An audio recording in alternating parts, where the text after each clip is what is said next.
கர்த்தருடைய பரிசுத்த நாமத்துக்கு ஸ்தோத்திரம் உண்டாவதாக. வழக்கமாக இந்த வியாழக்கிழமை இரவிலே வேதாகமத்திலே காணப்படுகிற அநேக மக்கள் குறித்ததான செய்திகளை நாம் தியானித்து வருகின்றோம். நியாயாதிபதிகளின் புஸ்தகத்திலிருந்து சில மக்களையெல்லாம் நாம் தொடர்ந்து தியானித்து வருகின்றோம். நியாயாதிபதிகளின் புஸ்தகத்திலே நிறைய நியாயாதிபதிகளை இந்த நாட்களில் கர்த்தர் எழுப்பினார்.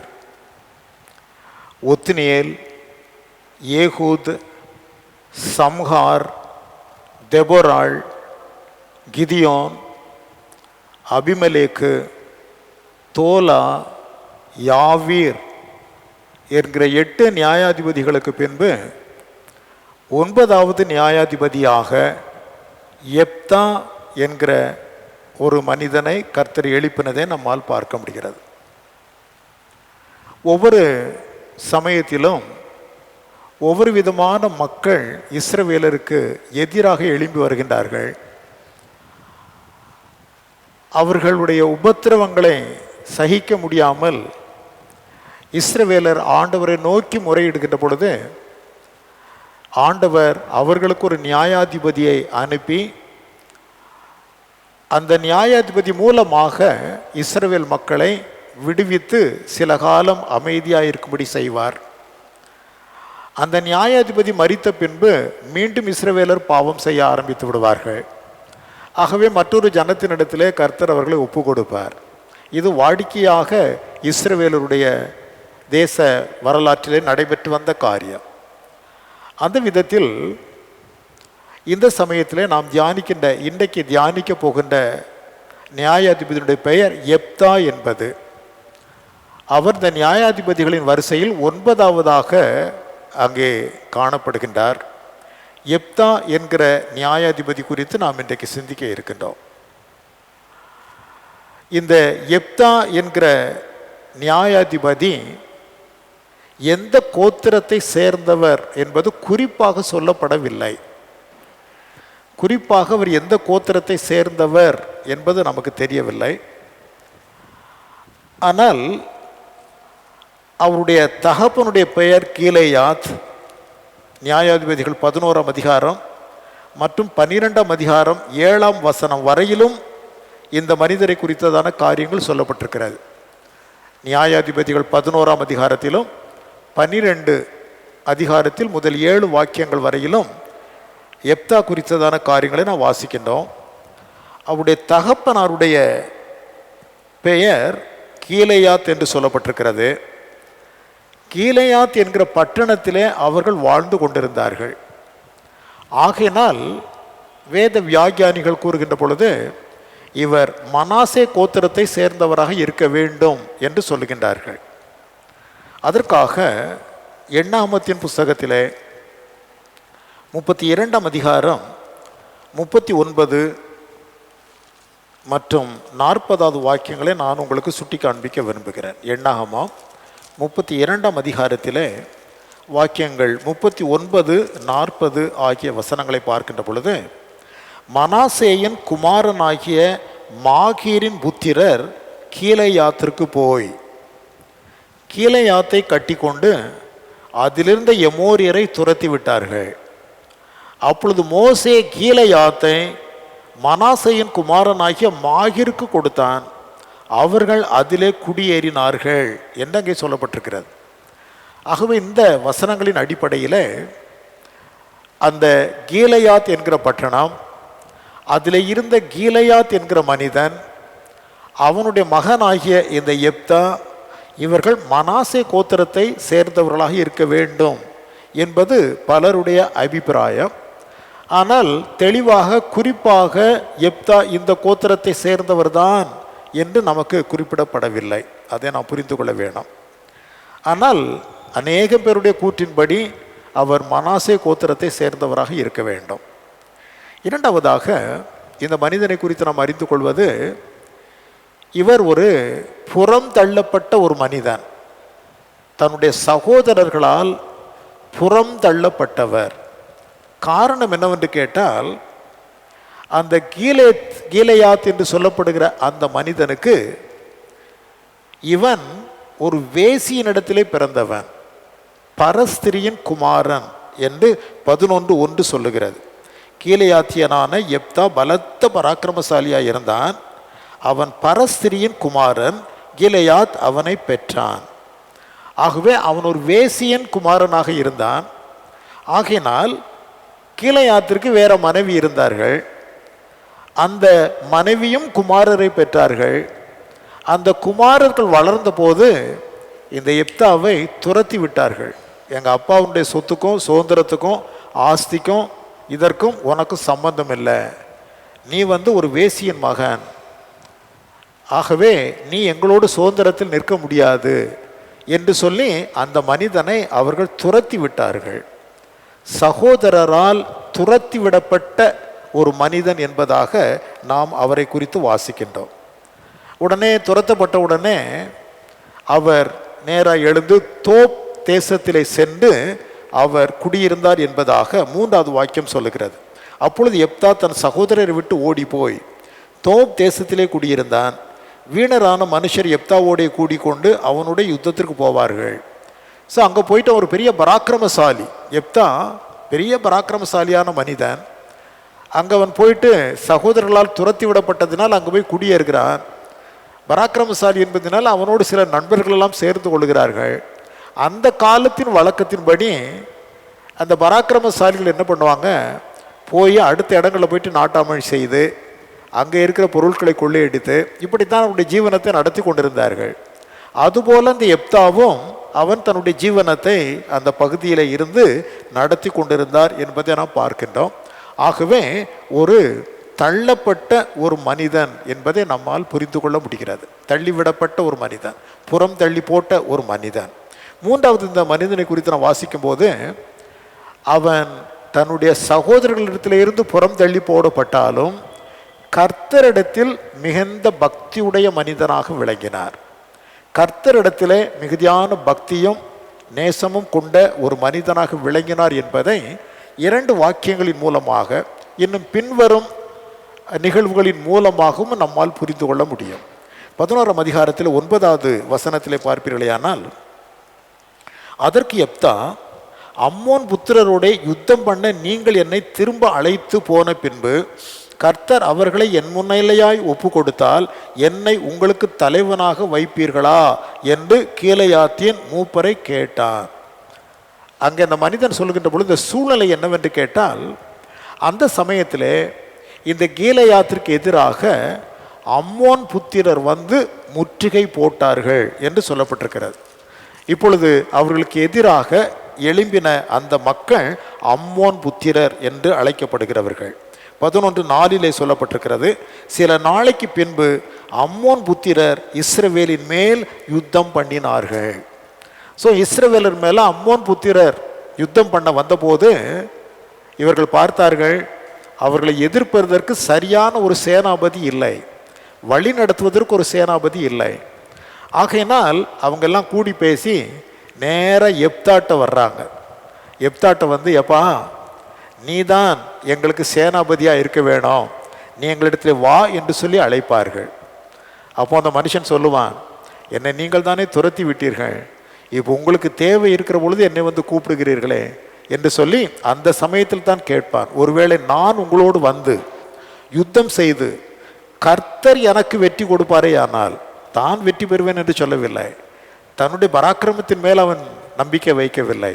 கர்த்தர் எனக்கு வெற்றி கொடுத்தால், 9வது வாக்கியத்தில், நீங்கள் என்னை திரும்ப அழைத்து போன பின்பு கர்த்தர் அவர்களை என் முன்னிலையாய் ஒப்பு கொடுத்தால், கர்த்தராகிய தேவன் அந்த அம்மோனியரை என்னுடைய கரத்தில் ஒப்பு கொடுத்தால், நீங்கள் அப்பொழுதாவது என்னை தலைவன் என்று ஏற்றுக்கொள்வீர்களா என்று சொல்லி கர்த்தர் தனக்கு வெற்றி கொடுப்பார் என்பதிலே அவன் உறுதியாக இருக்கிறதை பார்க்கிறோம். 11ஆம் வாக்கியத்தில், அப்பொழுது யெப்தா கீலேயாத்தின் மூப்பரோடு கூட போனான், ஜனங்கள் அவனை தங்கள் மேல் தலைவனும் சேனாபதியுமாக வைத்தார்கள். யெப்தா தன் காரியங்களை எல்லாம் மிஸ்பாவிலே கர்த்தருடைய சந்நிதியிலே சொன்னான். ஸோ வந்ததுக்கு அப்புறமும் அவன் அங்கே இருந்த நேரத்திலும் கர்த்தர் எனக்கு வெற்றி கொடுத்தால் என்று தான் பேசினார். இங்கே அழைத்து கொண்டு வந்த பின்பும் நேராக மிஸ்பாவில் போயிட்டு ஆண்டவரை தொழுது கொண்டு அங்கே ஆண்டவரிடத்திலே தன்னுடைய சங்கதிகளை எல்லாம் எடுத்து சொன்னார் என்று சொல்லி பார்க்கிறதினால் தேவன் பேரில் மிகுந்த பற்றும் விசுவாசமும் கொண்ட மனிதன் என்பதை நாம் அறிந்து கொள்ளுகிறோம். வேத அந்த ஒரு உதாரணம் என்னவென்று கேட்டால், சங்கீதம் 4:3 சொல்லப்பட்டிருக்கிறது போல, பக்தி உள்ளவனை கர்த்தர் தமக்காக தெரிந்து கொள்ளுகிறார். இஸ்ரவேலில் எவ்வளையோ மக்கள் உண்டு, ஆனால் அவங்களெல்லாம் விட்டுட்டு இவங்க எப்தாவை தேடி போனார்கள் என்று சொன்னால், தேவனாகிய கர்த்தர் அந்த மனிதனுக்கு கொடுத்த அங்கீகாரம். தேவனாகிய கர்த்தர் எப்தா புறந்தள்ளி போட்ட சகோதரர்களால் தள்ளிவிடப்பட்ட மனிதனாய் இருந்த போதிலும் கர்த்தர் அந்த மனிதனை தள்ளவில்லை. அவனுடைய பிறப்பிற்கு அவன் காரணம் அல்ல. அவனுடைய தாய் பரஸ்திரி, தகப்பன், அவர்களுக்கு இவன் பிறந்தான். அதில் இவனுக்கு எந்த விதமான பங்கும் இல்லை. ஆகவே அவன் கர்த்தரை நம்பினான். கர்த்தராகிய தேவன் அந்த மனிதன் மேலே பட்சம் கொண்டு ஏற்ற காலத்திலே அவனை அவர் உயர்த்தினார் என்பதாக நம்மால் பார்க்க முடிகிறது. பார்த்து கொள்ளுங்கள். ஸோ தேவனிடத்திலே மிகவும் பக்தி கொண்ட ஒரு மனிதனாக விளங்கினதினால் ஏற்ற சமயத்திலே கர்த்தராகிய தேவன் அந்த மனிதனை அங்கீகரித்து உயர்த்தினார் என்பதை நம்மால் பார்க்க முடிகிறது. நான்காவதாக, இந்த மனிதன் ஒரு நீதியும் நேர்மையும் நியாயமும் உடைய மனிதனாக விளங்கினார். நீதி, நேர்மை, நியாயம் அந்த மனிதனிடத்தில் இருந்தது. 11ஆம் அதிகாரம் 1ஆம் வசனத்தில் எப்தாவை கர்த்தருடைய வார்த்தை நமக்கு அறிமுகப்படுத்தும் போதே அவன் பராக்கிரமசாலியாய் இருந்தான் என்றுதான் அறிமுகப்படுத்தும்.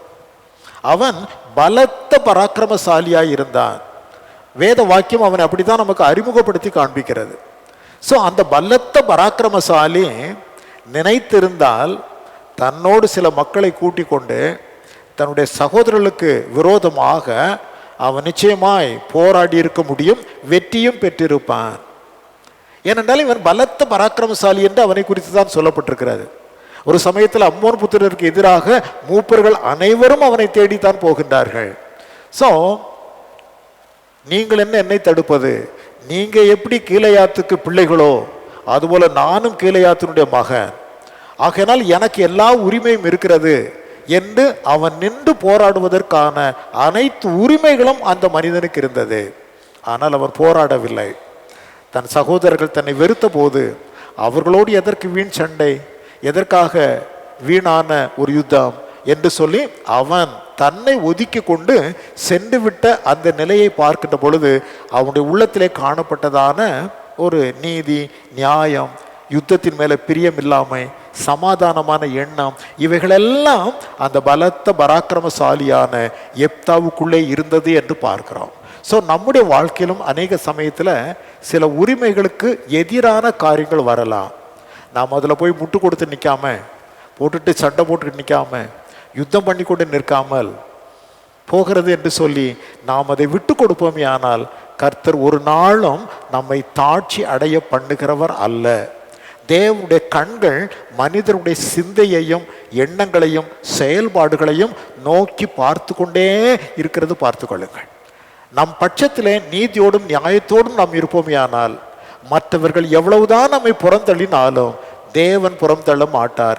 ஏற்ற சமயத்திலே நம்மை உயர்த்துவார் என்பதை நாம் புரிந்து கொள்ள வேணும். இந்த அம்மோன் புத்திரரிடத்தில் யுத்தத்திற்கு செல்வதற்காகத்தான் எப்தாவை அழைத்து கொண்டு வந்தார்கள். 11ஆம் அதிகாரத்தில் 12ஆம் வசனம், 14ஆம் வசனம், 24, 26, 27 ஆகிய வசனங்களையெல்லாம் வாசித்து பார்க்கிற பொழுது இவன் வந்தவுடன் நேரடியாய் அம்மோன் புத்திரரிடத்திலே சண்டைக்கு போய்விடவில்லை. அநேக வசனங்களிலே அவனுடைய நடவடிக்கைகளை குறித்து நம்மால் பார்க்க முடிகிறது.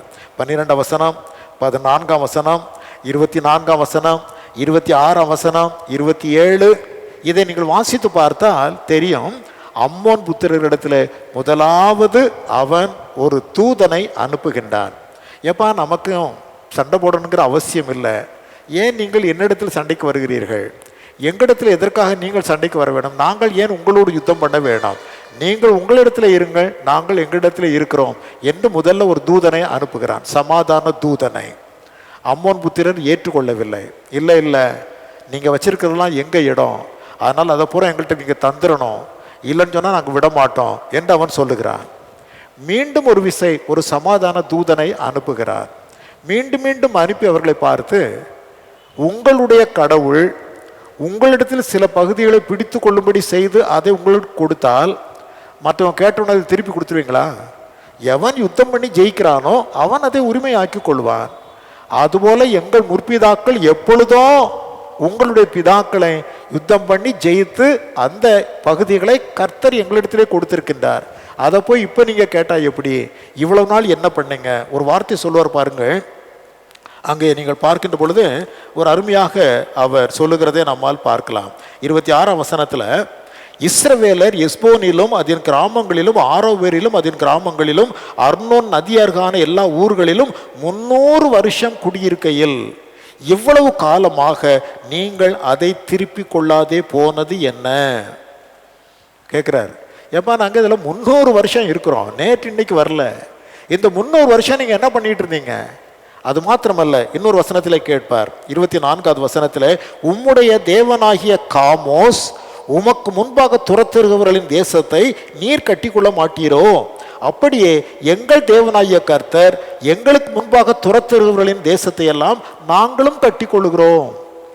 நீ போய் ஒரு இடத்த பிடிக்கிற, அதை நீ தானே வச்சுக்கிருவ. பிடித்த பின்பதாக அவன்கிட்ட கொடுத்துருவியா? நீயே உன் தேவன் உனக்கு கொடுப்பதை நீர் வைத்துக் கொள்வது போல எங்கள் தேவனாகிய கர்த்தர் எங்களுக்கு கொடுத்த வெற்றியின் இடங்களை நாங்கள் வைத்துக் கொண்டிருக்கிறோம். 300 வருஷத்துக்கு அப்புறம் இன்னைக்கு வந்து நீ கேட்டுக்கிட்டு இருந்தா இது அநியாயம் என்று சொல்லி நியாயத்தை எடுத்து பேசுவார். சமாதான தூதுகளை 2-3 தரம் அனுப்பி பார்ப்பார். ஆனால் அம்மோன் புத்திரர் கேட்கவில்லை. அதனாலே அவர்களுக்கு எதிராக யுத்தம் பண்ணக்கூடிய அந்த நிலைக்கு வந்தார். பாருங்க, இன்றைக்கு கூட இஸ்ரவேல் மற்ற அரபிய தேச மக்களோடு போரிடுகிறார்கள். அப்போ இஸ்ரவேல் மக்கள் நியாயத்தை சொல்றாங்க. ஏமா, இது பிரிட்டிஷ்காரங்க யுத்தம் பண்ணி பிடித்து அவங்க எங்களுக்கு கொடுத்துருக்குறாங்க. 2ஆம் உலக போருக்கு பின்பு பிரிட்டிஷ்காரர்களும் அமெரிக்கர்களும் அவங்க யுத்தம் பண்ணி பிடித்த இடத்தை எங்களுக்கு தானமாக கொடுத்திருக்கின்றார்கள். சொல்லப்போனாலும் இது ஆபிரகாமின் வழி, எங்களுக்கு உரிய தேசம்தான். நாங்கள் இழந்து போனோம், அதை நாங்கள் கிளைம் பண்ணல. ஆனால் இது எங்களுக்கு இவர்களால் தானமாக கொடுக்கப்பட்டது. நீ போய் சண்டை போடணும், அவங்கள்ட்ட தான் போய் சண்டை போடணும், எங்கள்கிட்ட ஏன் சண்டைக்கு வர்றீங்க? இஸ்ரவேலர் கேட்கின்றார்கள். உங்கள்கிட்ட இருந்து நாங்கள் வாங்கல, உங்கள்கிட்ட இருந்து நாங்கள் பிடிக்கல. இது இங்கிலாந்து மக்கள் அமெரிக்க மக்கள் யுத்தத்தில் நாங்கள் அவர்களுக்கு உதவி செய்ததுனால அவர்கள் பிடித்து எங்களுக்கு கொடுத்துருக்குறாங்க. நீ சண்டை போடுறதுன்னா அவன்கிட்ட போய் சண்டை போடணும், ஏன்ட்ட ஏன் சண்டைக்கு வர்றீங்க என்றுதான் இஸ்ரவேலர் பேசி கொண்டிருக்கின்றார்கள். ஆகவே தான் இஸ்ரவேலரை அந்த மக்களால் மேற்கொள்ள முடியவில்லை. காரணம், இவர்கள் பக்கம் நியாயம் இருப்பதினாலே தேவன் இவர்கள் பட்சத்திலே நிற்கின்றார். அதைத்தான் அன்றைக்கு எப்தா சொல்லுகிறார். 300 வருஷம் ஆயிற்று, தேவன் அந்த பகுதிகளை எல்லாம் எங்கள் கரத்தில் ஒப்பு கொடுத்தார். எங்களுடைய முற்பிதாக்கள் போரிட்டு பிடித்து நாங்கள் இதிலே குடியிருந்து கொண்டிருக்கிறோம். இன்றைக்கு நீ கேட்கிறது எப்படி? உன்னுடைய கடவுள் கொடுத்ததெல்லாம் நீ பிறக்கும் போதே இதை எடுத்துட்டு வந்துட்டியா? நீயே உன்னுடைய கடவுள் கொடுத்ததெல்லாம் நீ திருப்பி கொடுத்துருவியா என்று சொல்லி சரியான நியாயத்தை, நியாயமான வார்த்தைகளை அவர் பேசுகின்றார். இன்றைக்கு நீ எங்கே இருக்கையோ நீ இருந்துக்க, நான் இருக்கிற இடத்துல நான் இருந்து கொள்கிறேன், நமக்குள்ள பிரச்சனை வேண்டாம் என்று ஒரு சமாதான மனிதனாகவே அவன் பலத்த பராக்கிரமசாலியாய் இருந்த போதிலும் அவ்விதமாய் பேசினான். அம்மோன் புத்திரர் கேட்கவில்லை. அதன் விளைவு என்ன தெரியுமா? ஆண்டவராகிய தேவன் எப்தாவை பலப்படுத்தினார் என்று பார்க்கிறோம். எப்தாவினுடைய செயல்பாடுகளில் காணப்படுகிற நியாயத்தை கர்த்தர் அங்கீகரித்தார், கர்த்தராகிய தேவன் அங்கீகரித்தார் என்பதை நம்மால் பார்க்க முடிகிறது. 11ஆம் அதிகாரத்தில் 29வது வசனத்தை நாம் பார்க்கின்ற பொழுது பாருங்கள். அப்பொழுது கர்த்தருடைய ஆவி எப்தாவின் மேல் இறங்கினார். 28ஆம் வசனத்தில், ஆனாலும் அம்மோன் புத்திரரின் ராஜா தனக்கு எப்தா சொல்லி அனுப்பின வார்த்தைகளுக்கு செவி கொடாதே போனான். அப்பொழுது கர்த்தருடைய ஆவி எப்தாவின் மேல் இறங்கினார். இது அவனுடைய செயல்பாடுகளிலே காணப்பட்டதான நீதிக்கும் நேர்மைக்கும் நியாயத்திற்குமான தேவனின் அங்கீகாரம். இல்லைன்னா ஆவியானவர் வந்து நிரப்ப மாட்டார். ஆகவே தேவ ஆவியானவர் அந்த மனிதனை ஏன் நிரப்பினார் என்று சொன்னால், அவன் செய்த காரியம் சரி, அவன் எடுத்து வைத்த நியாயங்கள் சரி. ஆகவே கர்த்தராகிய தேவன் நியாயத்தின் பக்கம் நிற்கின்றார். அந்த மனிதனுக்கு அவர் தமது அங்கீகாரத்தை கொடுக்கின்றார். ஆகவே அம்மோன் புத்திரருக்கு விரோதமாக அவன் யுத்தத்திற்கு சென்றான். அவன் கீலேயாத்தையும் மனாசே நாட்டையும் கடந்து போய் கீலேயாத்தில் இருக்கிற மிஸ்மாவுக்கு வந்து அங்கே இருந்து அம்மோன் புத்திரருக்கு விரோதமாக போனான் என்று சொல்லி நாம் பார்க்கின்றோம். அந்த அம்மோன் புத்திரரை எல்லாம் ஆண்டவர் எப்தாவின் கரத்திலே ஒப்பு கொடுத்து விட்டார். வெற்றி அடைந்த மனிதனாக அவர் வருகின்றார். ஆறாவதாக நாம் பார்ப்பது துணிவு மற்றும் உணர்ச்சியின் மிகுதியினால் தவறு செய்த மனிதர். துணிவு மற்றும் உணர்ச்சியின் மிகுதியினால் தவறு செய்த மனிதர். என்ன தவறு பண்ணாரு? அவர் அங்கே ஆண்டவருடைய சமூகத்தில் சொல்லி தேவ ஆவியானவர் அவரை நிரப்பின உடனே என்ன சொன்னார் தெரியுமா? ஒரு உணர்ச்சி வந்துருச்சு. ஆண்டவர் ஆவியானவர் பலப்படுத்தி விட்டார், ஆவியானவர் இறங்கி விட்டார். உடனே ஒரு பெரிய தைரியம் துணிவெல்லாம் வந்தது. உடனே அவர் என்ன சொன்னார்?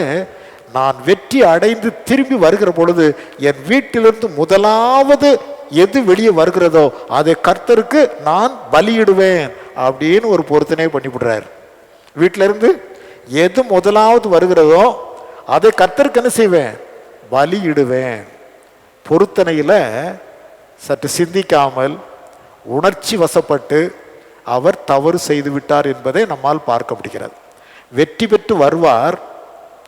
வெற்றி பெற்று வரும்போது அவருடைய ஒரே மகள் அவள் தகப்பனை வரவேற்கத்தக்கதாக அவள் பாடிக்கொண்டு தன்னுடைய சிநேகிதர்களோடு பாட்டு பாடிக்கொண்டு அப்பாவுக்கு முன்னால் வருவார். எப்படி இருக்கும்? உடனே எப்தா மிகவும் கலங்கி போகிறார். பார்த்து கொள்ளுங்கள். அங்கே சொல்லுவார், எப்தா மிஸ்பாவில் இருக்கிற தன் வீட்டுக்கு வருகிற போது 34ஆம் வசனம், இதோ அவன் குமாரத்தி தம்புரு வாசித்து நடனம் செய்து அவனுக்கு எதிர்கொண்டு வந்தாள். அவள் அவனுக்கு ஒரே பிள்ளையானவள். அவளை அல்லாமல் அவனுக்கு குமாரனும் இல்லை குமாரத்தியும் இல்லை. அவன் அவளை கண்ட உடனே தன் வஸ்திரங்களை கிழித்து கொண்டு, ஐயோ என் மகளே, என்னை மிகவும் மனமடியவும் கலங்கவும் பண்ணுகிறாய். நான் கர்த்தரை நோக்கி என் வாயை திறந்து சொல்லிவிட்டேன், நான் அதை மாற்றக்கூடாது என்றான். கர்த்தரை நோக்கி நான் பொருத்தனை பண்ணிட்டேன், நான் அதை மாற்ற முடியாது, நீ இப்படி வந்து விட்டாயே என்று சொல்லி அவளை உடனே பலியிடணும். அவளை தேவனுக்கு பலியிடணும். அதுதான் அவர் செய்த பொருத்தனை. உடனே அந்த பெண் சொல்லுவாள், அப்பா நீங்கள் உங்கள் வார்த்தையை நிறைவேற்றலாம், நான் ஒரு 2 மாதம் போய் மலைகளிலே சுற்றி திரிந்து என் கன்னிமைக்காக நான் ஆண்டவரிடத்தில் உபவாசித்து ஜெபம் பண்ணிட்டு நான் வர்றேன், அதுக்கப்புறமா நீங்கள் என்னை பலி கொடுத்து விடுங்கள் என்று மகள் சொல்லுகிறாள். அவள் மலைக்கு சென்று விடுகிறாள். இது நடைபெறுகிறது. இதில் என்ன பார்க்கிறோம் அப்படின்னு சொன்னால், அவர் செய்த அந்த பொருத்தனை. எப்தாவின் வாழ்க்கையிலே நாம் கற்றுக்கொள்கிற மிகப்பெரிய பாடம் என்னவென்று கேட்டால், நாம் பொருத்தனை செய்வதில் மிகவும் ஜாக்கிரதையோடு விளங்க வேண்டும்.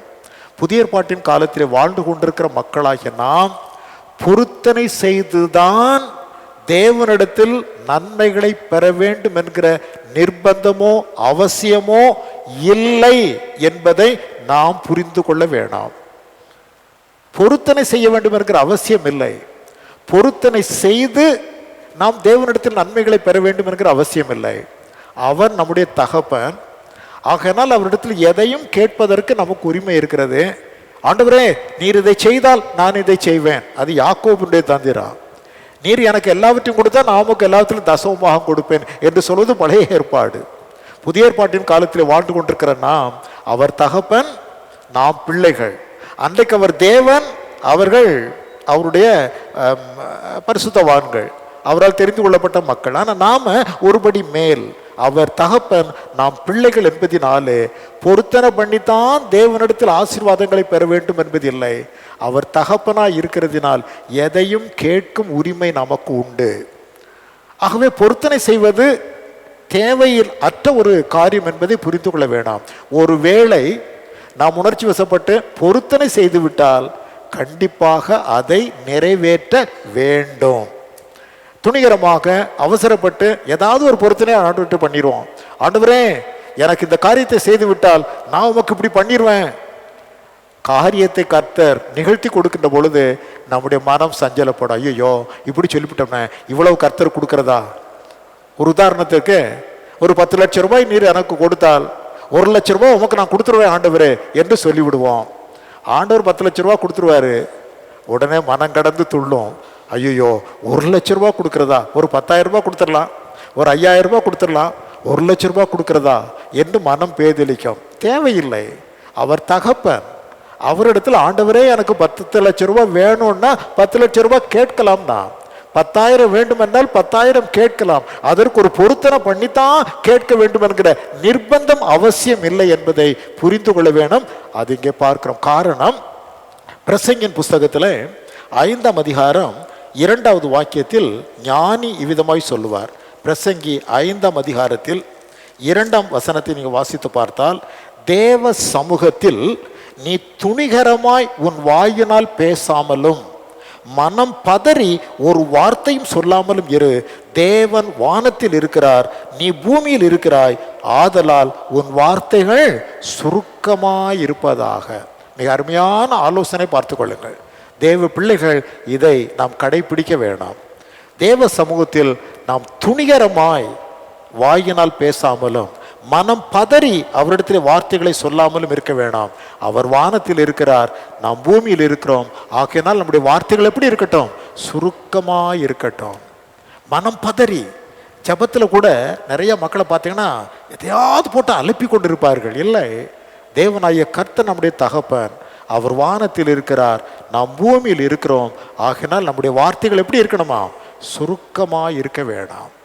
பயபக்தியோடு தேவ சமூகத்திலே நாம் துணிகரமாய் பேசாமல், மனம் பதறி பேசாமல், சத்தத்தை உயர்த்தி பேசாமல், அவ்விதமாய் செய்யாதபடிக்கு பயபக்தியோடு நாம் காரியங்களை கர்த்தரிடத்தில் சொல்வோமேயானால் அவர் அதை உற்று கவனித்து கேட்பார், நமக்கு வேண்டியதை செய்வார். ஆகவேதான் அங்கே சொல்லப்பட்டிருக்கிறது, துணிகரமாய் பேசாதே, மனம் பதறி பேசாதே, சத்தத்தை உயர்த்தி பேசாதே.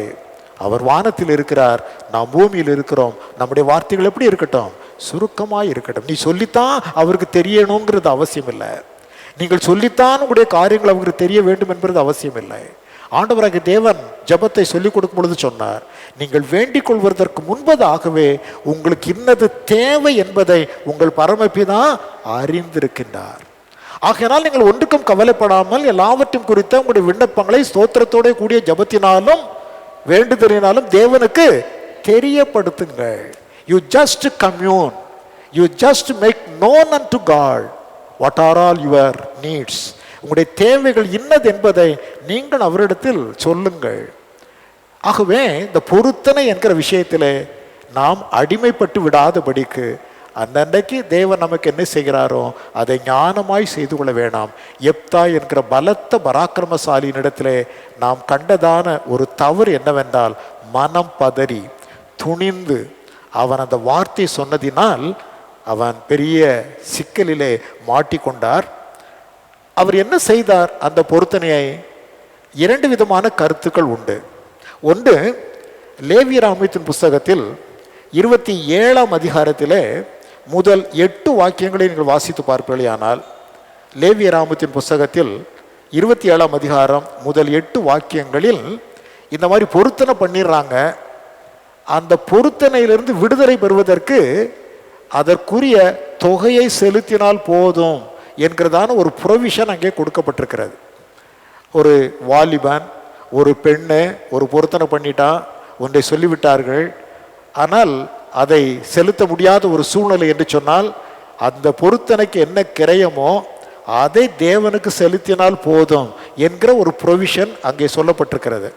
அதனால ஒரு சிலர் என்ன நினைக்கிறாங்க, இந்த எப்தா தன் மகளை பலி கொடுத்திருக்க மாட்டார், அந்த பெண்ணுக்கான அந்த கிரயம் என்ன என்பதை ஆசாரியர்களுக்கு முன்னாலே கொண்டு சென்று அதை அவர் செலுத்தி அவளை மீட்டிருப்பார் என்பது ஒரு சாரார் கருத்து. மற்றொரு சாரார் இல்லை இல்லை, அவன் சொன்னபடியே தன் பெண்ணை அவர் பலி ஆக்கினார் என்பது அடுத்த சாராருடைய கருத்து. அவர்கள் சொல்வதனுடைய அந்த கருத்து கடைசியில் பாருங்க, எங்கே சொல்லப்பட்டிருக்கிறது, அந்த 2 மாதம் முடிந்த பின் 39ஆம் வசனம், 2 மாதம் முடிந்த பின்பு தன் தகப்பனிடத்திற்கு திரும்பி வந்தாள். அப்பொழுது அவன் பண்ணியிருந்த தன் பொருத்தனையின் படி அவளுக்கு செய்தான், அவள் புருஷனை அறியாதிருந்தாள் என்னங்க சொல்லப்பட்டிருக்கிறது. அவன் சொன்னபடியே பொருத்தனை நிறைவேற்றினான் என்னங்க சொல்லப்பட்டிருக்கிறது. அதனால பலி செலுத்தி இருக்கலாம் என்பது ஒரு சாரார் கருத்து. இன்னொரு சாரார் இல்லை இல்லை, அதற்கான மாற்று, இப்படி மனம் பதறி ஏதாவது சொல்லிவிட்டால் அதற்கான மாற்று பரிகாரம் லேவியராகமம் 27:1-8 வாக்கியங்களில் சொல்லப்பட்டிருக்கிறது.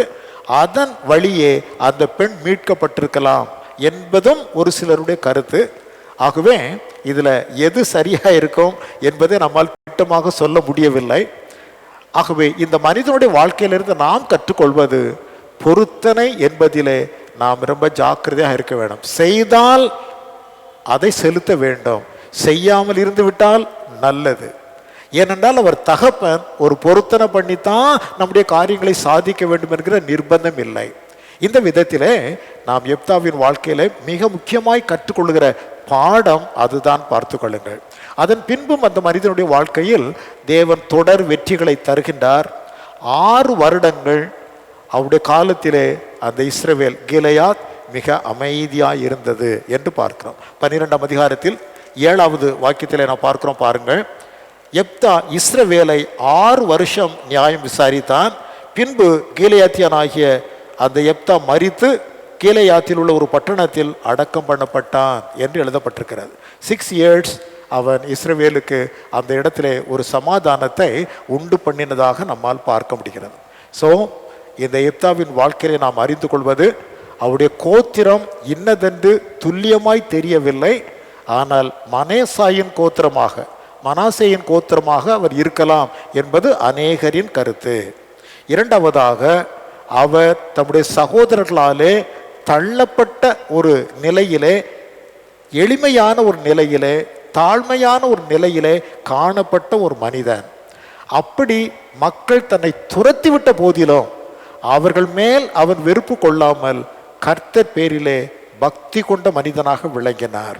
அது மாத்திரமல்ல, 4வதாக, நீதி நியாயம் உடைய மனிதர் தனது செய்கைக்கு நீதி நேர்மை இருக்கிறதா என்பதை அவர் தன்னுடைய செயல்பாடுகளிலே காண்பித்த ஒரு மனிதர். 5வதாக, கர்த்தருடைய அங்கீகாரத்தை பெற்ற மனிதர். அவருடைய செயல்களுக்கு கர்த்தர் அங்கீகாரம் கொடுத்தார். 6வதாக, துணிவு மற்றும் உணர்ச்சியின் எழுச்சியினாலே தவறு செய்து விட்டார். அந்த தவறை அவர் பரிகாரம் செய்தார். ஒன்று பலியே செலுத்தி இருக்கலாம், இல்லை மீட்கும் பொருளை கொடுத்து மீட்டு இருக்கலாம். ஏதோ ஒன்று பரிகாரம் செய்தார், அந்த பொருத்தனையை செய்து முடித்தார் என்று பார்க்கிறோம். 7வதாக, வாழ்க்கையிலே தொடர் வெற்றி அவருக்கு உண்டாயிருந்தது. 6 வருடங்கள் இஸ்ரவேலை அவர் நியாயம் விசாரித்தார். ஆகவே இறுதியிலே எப்தாவை குறித்து நான் சொல்வது, அவர் ஒரு நல்ல பண்பாளர். அவர் யாரு? ஒரு நல்ல பண்பாளர். தன் சகோதரர்களிடம் பிரச்சனைக்கு நிற்காத மனிதன். தனக்கு பிரச்சனைக்கு நிற்கக்கூடிய பலம் இருந்த போதிலும் அதை அவர் செய்யவில்லை. ஸோ ஒரு நல்ல பண்பாளர், நல்ல ஒரு தேவ மனிதர். எப்தா ஒரு நல்ல ஒரு தேவ மனிதர்.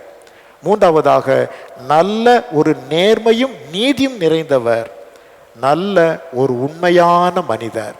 ஆகவே எப்தா நாம் பின்பற்ற வேண்டிய ஒரு மனிதர் என்பதை நாம் புரிந்து கொள்ளலாம். அவர் நல்ல பண்பாளர், நல்ல தேவ மனிதர், நேர்மையும் நீதியும் நிறைந்தவர், அவர் உண்மையுள்ள மனிதராகவும் விளங்கினார். ஆகவே எப்தாவும் ஒரு பாசிட்டிவ் கேரக்டர், நாம் பின்பற்ற வேண்டிய ஒரு மனிதர் தான். அவர் தேவனிடத்திலே கொண்டிருந்த அந்த அன்பு, பக்தி, தன் சகோதரரிடத்திலே யுத்தத்திற்கு நிற்காத அந்த எளிமையான நிலை, மற்றும் நீதி நியாயத்தின் பேரிலே அவர் கொண்டிருந்த அந்த பற்று, இவையெல்லாம் நாம் அவரிடத்திலே பின்பற்ற வேண்டிய ஒன்றாக காணப்படுகிறது. அவருடைய வாழ்க்கையினாலே பொருத்தனை குறித்ததான அந்த விஷயத்தையும் நாம் தெளிவு பெறுவதற்கு அவருடைய வாழ்க்கை நமக்கு முன்மாதிரியாக இருக்கிறது.